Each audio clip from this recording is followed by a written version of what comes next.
Ladies and gentlemen, welcome back to the 2025 Lethbridge Open recaps. This is round three.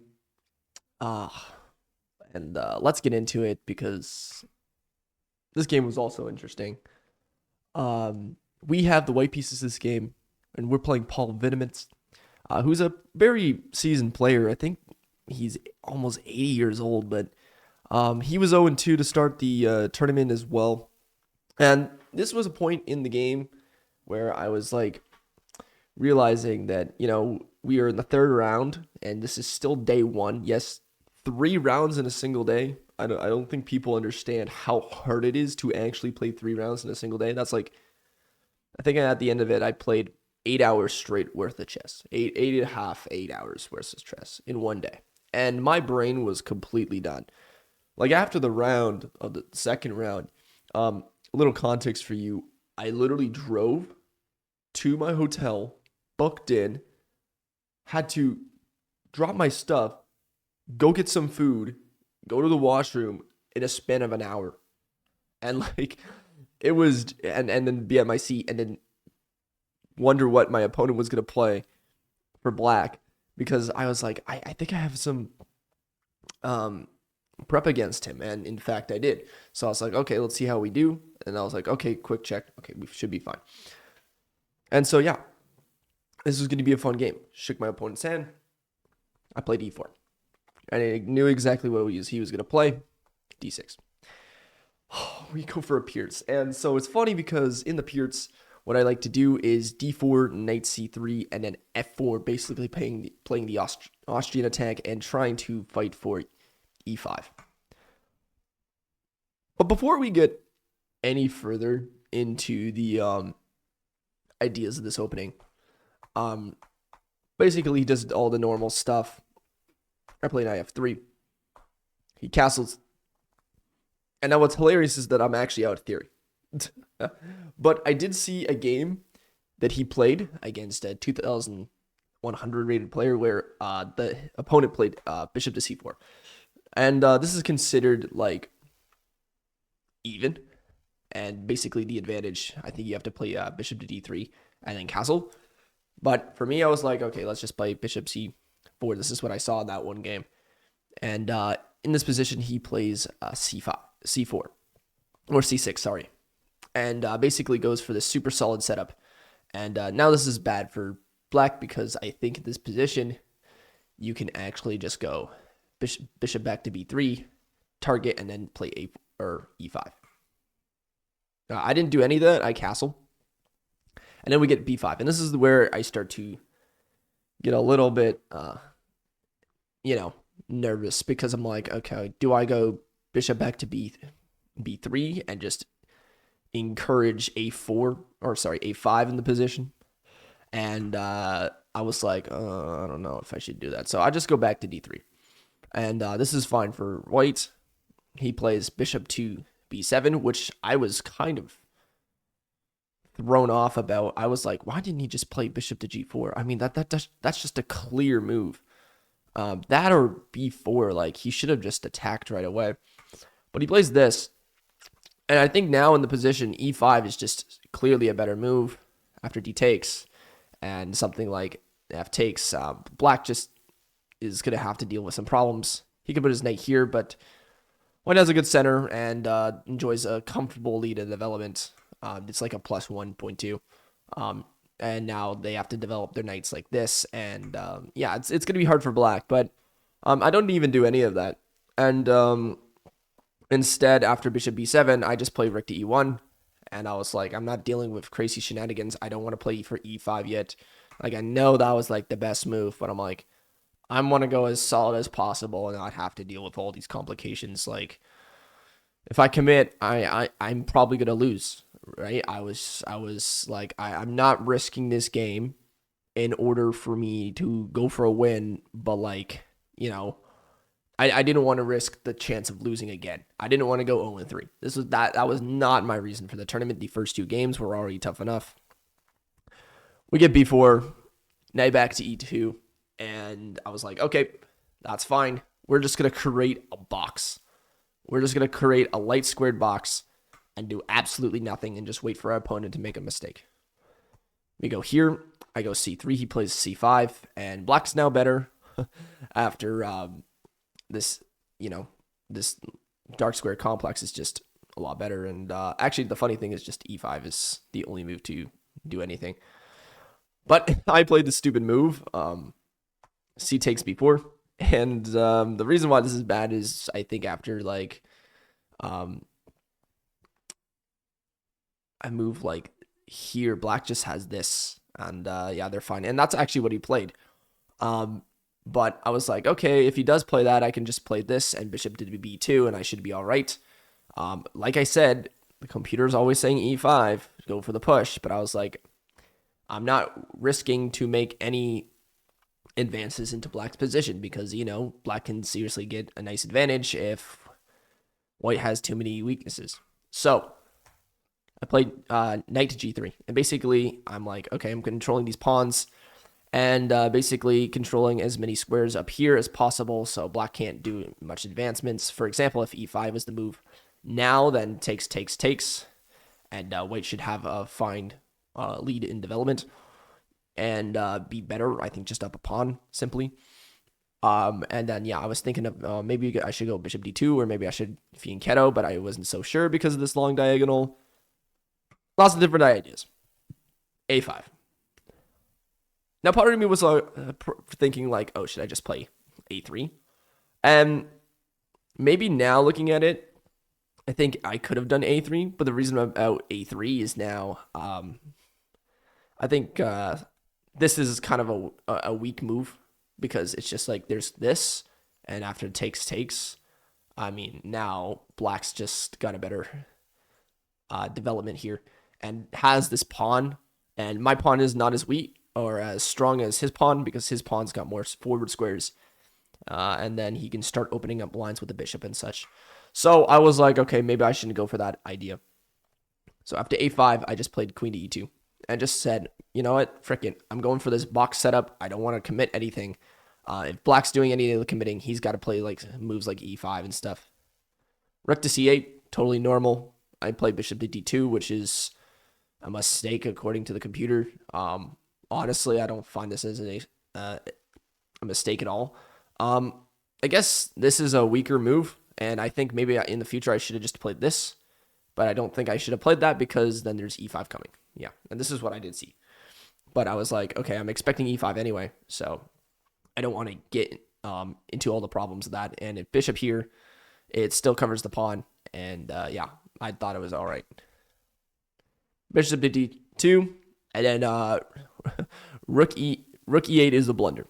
And the reason why this is the blunder is because now e5, and e5 is very strong. And e5, there's this, let's say takes.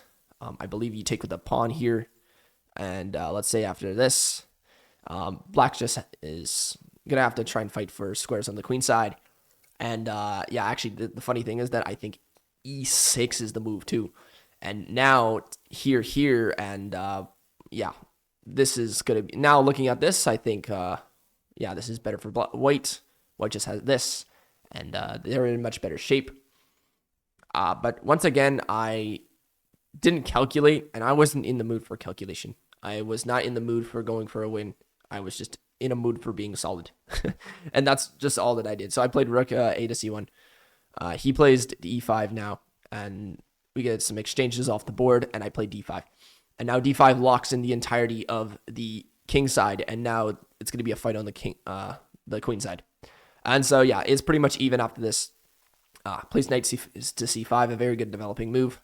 I bring my bishop out. I do not want his knight capturing my strong bishop.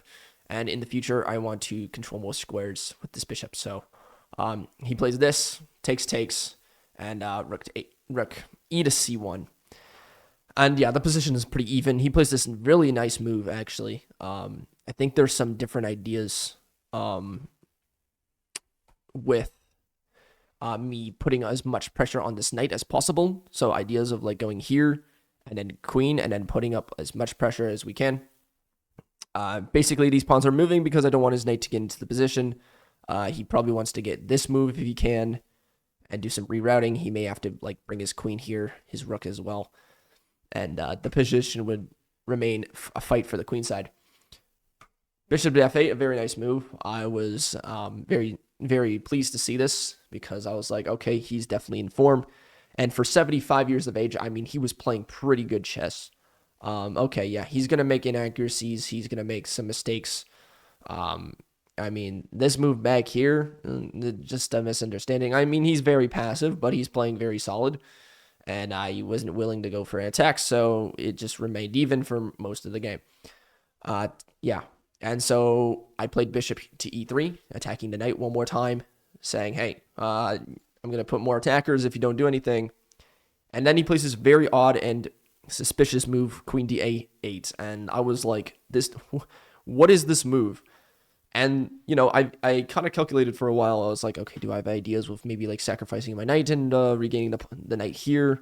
Like, what do we have? Like, yeah, this is looking at this now. No, that's bad. It's just like, it's just simple rook takes, and yeah, there's nothing in the position that what you can do. So I was like, okay, I'm not going to make stupid blunders and stupid mistakes. So I go queen to b5. I was like, okay, if he wants control of the queen side, I got to start asking questions with these knights. These knights are, you know, defending each other along with the bishop, but maybe I can do some sacrificing ideas.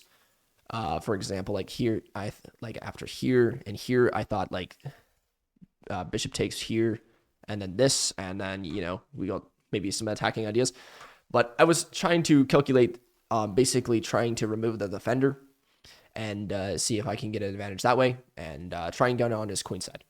But we get rook to b8. I play queen to c6, and now this is a draw because after exchanging the queens and knight back, basically to cover like any of the important squares. So like, let's say he goes here, which he did play. I was planning to go rook c7, so I wasn't scared of this knight jump at all.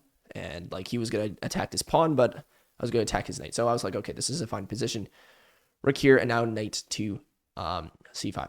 And so yeah, okay. Computer says slight advantage for white, but this is not a slight advantage. This is more of a draw. If anything, there's going to be pieces that are going to go off the board. I didn't want to trade for this knight.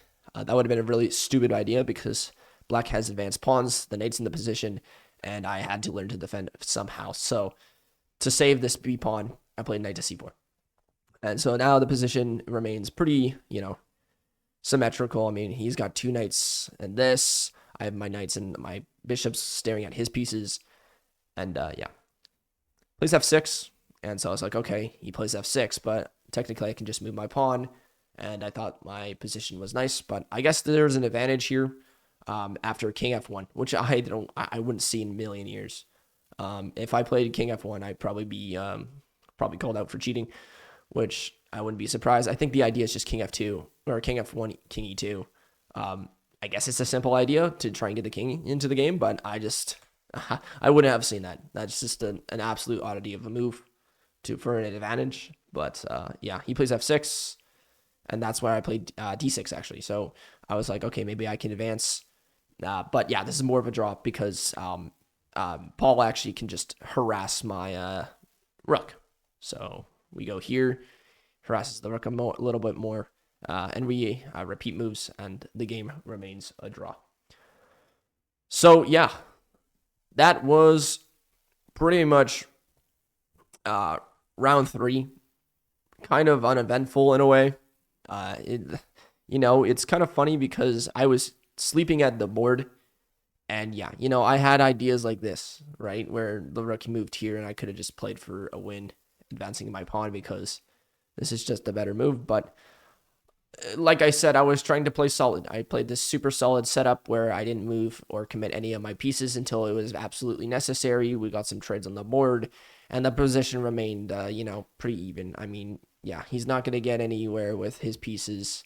And yeah, repeating moves, it happens. And yeah, considering this is the third game of the day, I was pretty happy. My last 2 games, I think I played with above 85% accuracy. And was feeling pretty good.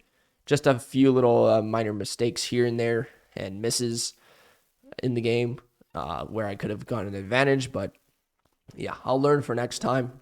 I mean, this was just a game where I was completely out of it, and so was actually my opponent. It's kind of funny.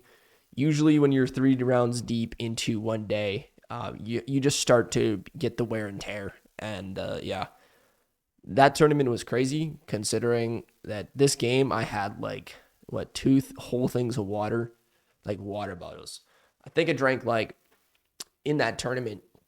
I think I drank like about like what that day probably 5 whole water bottles, and that's like 5 liters of water because yeah, your brain is going, and you're constantly gonna need the water. And yeah, it was just a lot of work with the brain activity. And yeah, I was like, okay, let's just do a short analyzing of our games when we get to the hotel room, and then just crash in the bed and hopefully do all right. But yeah, that was round 3. We are half a point out of 3, which is my worst start to date. But hopefully the next day we will get some good rounds. We have round 4 and round 5 on the Sunday, and those recaps will be coming soon. So yeah, yeah. So both round 4 and round 5 are on this. We're on the Sunday, so I'll let you guys know what goes on with that. But yeah, just a little. Let's go back to the game just one more time. Yeah, I think I could have, if this was a first thing in the morning game, I think I could have had a very decisive win. If I had played correctly. And yeah, I mean, this is just a huge oversight. I mean, maybe I should have played something like I don't know. Like I'm looking at this now, and yeah, maybe I could have played something like this, and if he en passanted, this would have been fine. I don't know. I may have to do a little bit more analysis on this game. A lot of inaccuracies on both of our parts, but I think we could have. It could have been a fight either way. But yeah, it just ended up that we were exchanging queens. The position remained pretty darn equal, and there was nothing really to fight about in the game. And yeah, I mean, I'll take a draw. This is actually my first draw in a competitive setting. I've never drawn an opponent, but I'm gonna start doing that more often because yeah, I'm gonna be in games where I'm gonna be playing higher rated opponents, and I'm gonna be either in very even positions or in the high stakes games. So yeah, it's nice to get a draw here and there.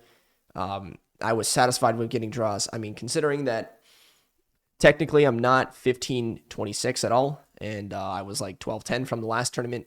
I mean, this is just a nice change the scenery, and yeah, it was nice to get a couple games here and there where I can draw some decent opponents. And yeah, and no, a draw's good. Like it wasn't the best game I could have played, but there's always going to be some sort of time where you need to draw. And yeah, and when emotions are at play, when stamina is at play, and yeah, you get tired, there's going to be times where you just be like, okay, let's just go for a draw. Time to pack it up and hope for a good round next day. So yeah. Anyways, that's for round 4.